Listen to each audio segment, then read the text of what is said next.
Good morning and Shabbat Shalom. This week's Torah portion is the famous story of Jacob wrestling with the archangel of Esav.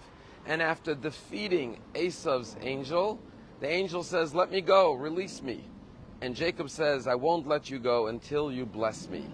And then and there, the angel says, "What's your name?" And he says, "My name is Jacob." He says, "Your name shall no longer be Jacob, Yaakov, it should be Yisrael, Israel, because you wrestled with man and with God and you prevailed." And this is the name we carry until this very day. B'nai Yisrael, the children of Israel. We are Israelites. We live in the land of Israel. What is the profundity of this name, Yisrael, that it stands out from all of our other titles and becomes the ultimate description of the Jew?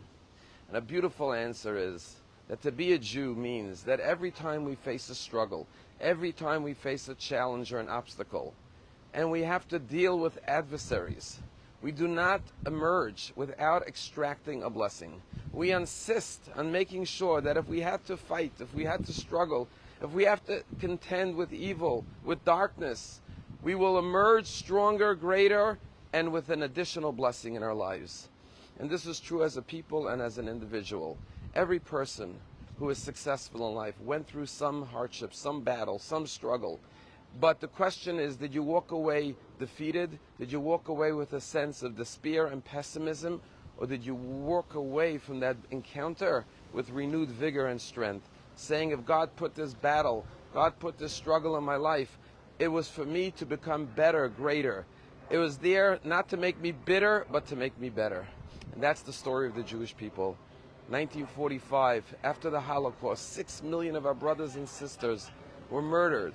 And what did we do? We said, we're going to get a blessing out of this. We're going to go to the land of Israel after 1900 years and return home. The same thing is true in the times we're living in.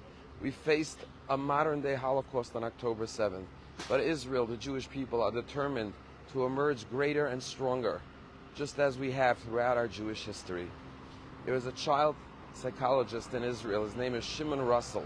He tells a story about his own daughter who in their teenage years started to go through internal struggles and hardships and started to become alienated from her family, from Judaism, started to hang out with the wrong crowd, got involved in substances, and for years the family went through a tumultuous experience trying to get her help with therapists, with professionals, with rehab.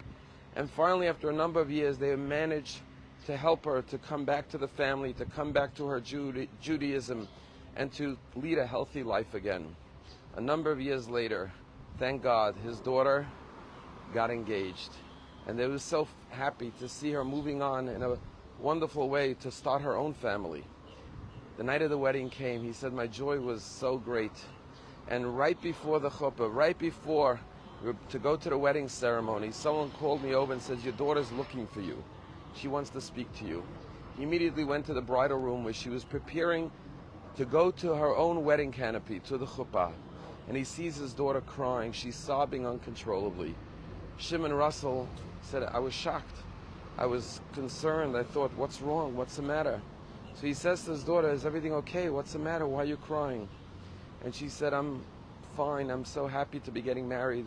But I feel like I can't go to the wedding canopy. I can't go to my chuppah until I ask you forgiveness, Abba, for everything I put you through. All the years of pain and anguish and sleepless nights that I gave you when I went on my rebellion path for a number of years.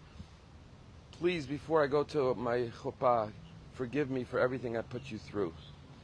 And Shimon Russell says he started to cry. He hugged his daughter, embraced her, kissed her. And he looked her in the eyes and said, I want to tell you something. You don't have to ask me for forgiveness. Not only that, I have to thank you because you taught me what unconditional love for a child means. You taught me how to be a better father, a better person, a better husband, a better human being. And therefore I thank you for the gift you gave me. You taught me the meaning of true love. That's the meaning of Yisrael. We all go through hardships. We all go through struggles. But like Yaakov, we have to say, if God put this struggle in my life, what is the blessing I was meant to take from it? And we have to walk away with a blessing. We may be limping the way Jacob walked away limping, but we take the blessing with us. Shabbat Shalom.